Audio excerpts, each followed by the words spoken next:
Morning.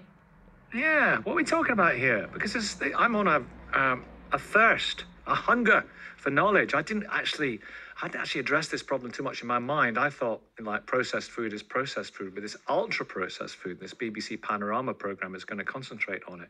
What are we talking about? I mean, look, I've got sliced brown bread.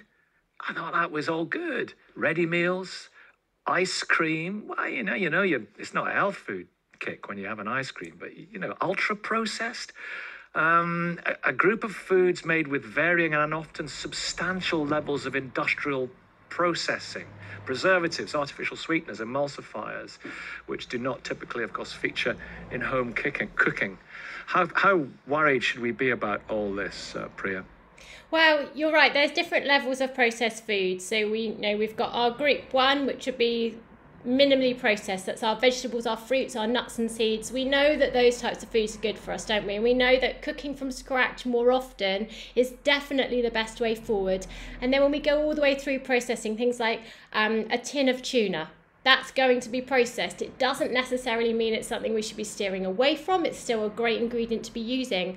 But with the ultra processed foods, we're talking more like cereal bars and cakes and biscuits and the foods that are convenient, that we might grab off the shelf like a ready meal. They're hyper palatable, so they just taste really good for our palates. Quite often they're low cost and they're very refined in the way that they're processed. They've got lots of preservatives and additives and emulsifiers and things added into them that we wouldn't have if we were to make it at home. And those are the foods that we don't necessarily want to be completely cutting out of our diet, but we do want to be reducing the intake of those foods and making more things where we can ourselves. Yeah, hyper palatable. There's a Yeah. good phrase. I was reading one scientific paper this morning.